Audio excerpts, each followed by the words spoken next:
What's up, my tech friends? Talk friends. Talk, if you know what I'm saying. Let's just get into this video.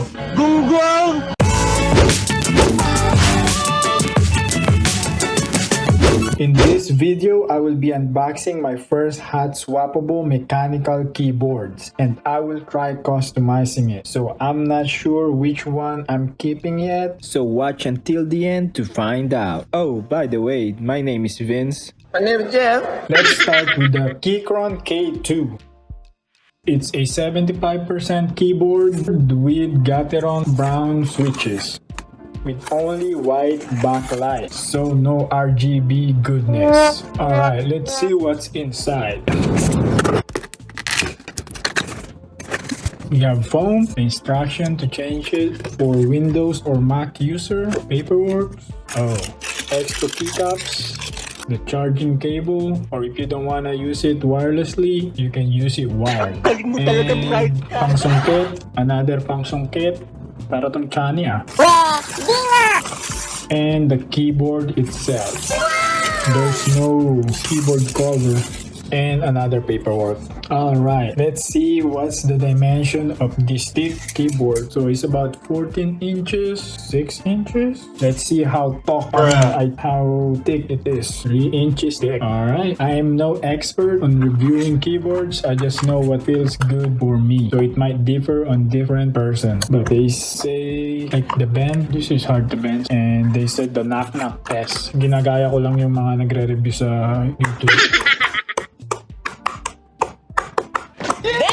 I don't know what's that for, but that's the knock-knock test. This keyboard, you can connect it through USB-C and Bluetooth. Can you see that? And then you can toggle it for Mac and Windows. These are your Windows keycaps. This keyboard also have feet. It's like 3 heights. Ooh.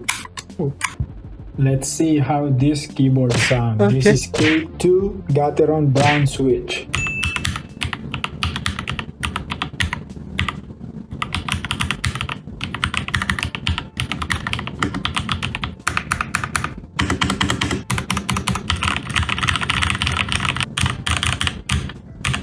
Next is the keychron.ke. It is a TKL keyboard or 10 keyless keyboard or numpad-less keyboard. It is a keyboard, okay?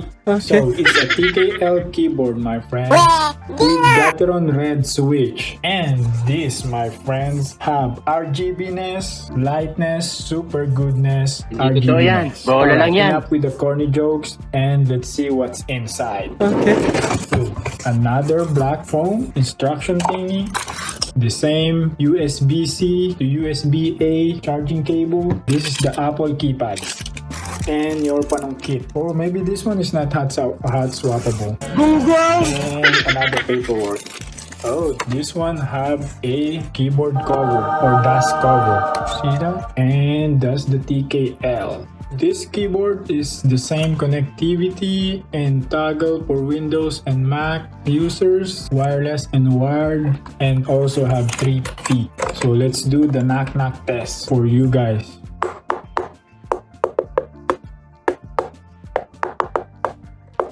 And the bend. It's hard to bend, so there's really no bend in it. Alright, let's do the sound test. This is the Keychron K8 with Gateron red switches.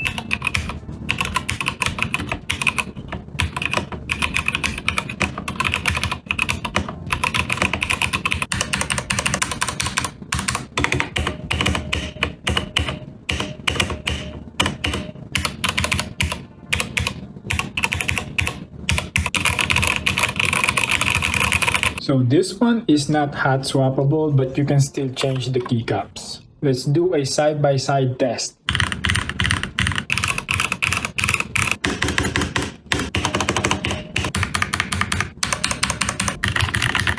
Let me plug this in and let me show the light to you. So what do you guys think? The RGB goodness is really good, but I don't know, it's too loud for me. Let me show you how to change the keycaps. I think it's like this way. Ang galing mo pala dyan ah.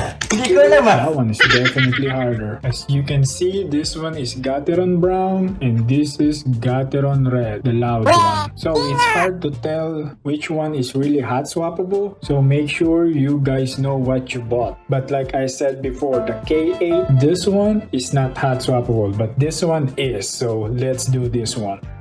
Oh my goodness. It's hard, bros.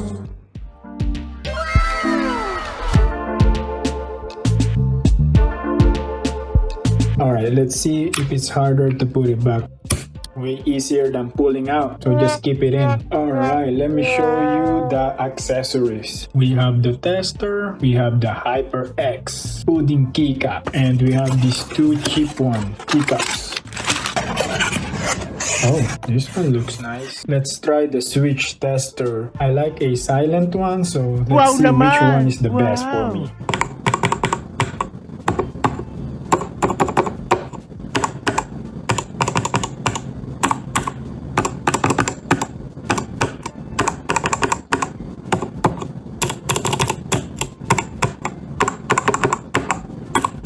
I think I like the Gateron Silent Brown, but the one that I have right now is just Gateron Brown, this one.